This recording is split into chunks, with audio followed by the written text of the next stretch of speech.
Visi misi 3 capres-cawapres diantaranya menyentuh kebutuhan dasar warga, yakni soal bahan pokok atau pangan. 3 capres-cawapres punya visi misi dengan sebutan masing-masing.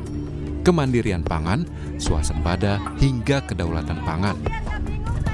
Isu bahan pokok dan pangan dekat dengan pemilih perempuan, terutama kaum ibu. Apalagi dalam daftar pemilih tetap yang dikeluarkan KPU, pemilih perempuan lebih banyak dari laki-laki. Dari sekitar 204 juta DPT pemilu 2024, sekitar 102,2 juta adalah laki-laki. Sementara perempuan lebih banyak, mencapai 102,58 juta. Apa yang ditawarkan capres-cawapres menggait suara perempuan, terutama dari sisi pangan dan bahan pokok. Cawapres nomor urut 1 Muhaimin Iskandar bicara soal program pangan nasional yang menurutnya pemerintah tidak punya desain soal itu. Muhaimin menilai pemerintah harus bisa memastikan pasokan pangan tetap terjaga di akhir tahun maupun hari raya. Hal ini dilakukan agar tidak ada lagi kelangkaan. Yang sedang menjadi masalah dan selalu terulang-ulang menjadi masalah adalah kenaikan harga-harga kebutuhan pokok yang senantiasa fluktuatif, dan sekarang yang kedua ada masalah daya beli masyarakat yang menurun. Nah, 2 problem ini kita akan atasi dengan 2 hal. Yang pertama, kita harus punya stok pangan yang memadai dengan cara apa? Pemerintah harus punya desain pangan nasional.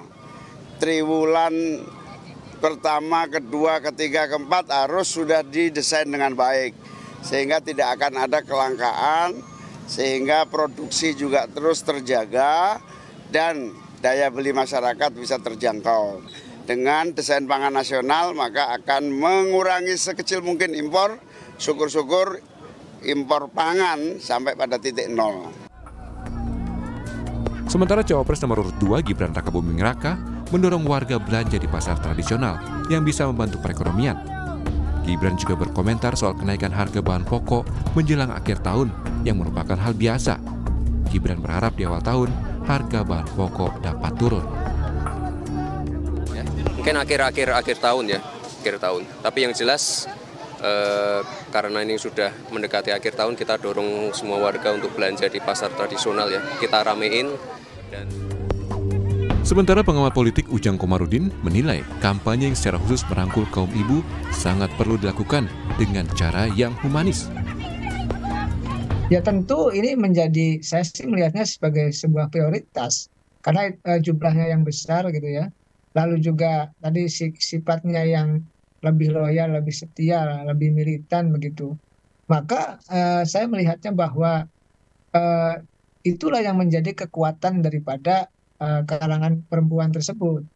Nah, bagaimana dengan para kandidat? Ya pasti akan mengeluarkan jurus-jurusnya ya, mengeluarkan strategi-strateginya, mengeluarkan kemampuannya para kandidat capres-cawapres termasuk tim suksesnya untuk bisa mendapatkan dukungan dari kalangan emak-emak tersebut.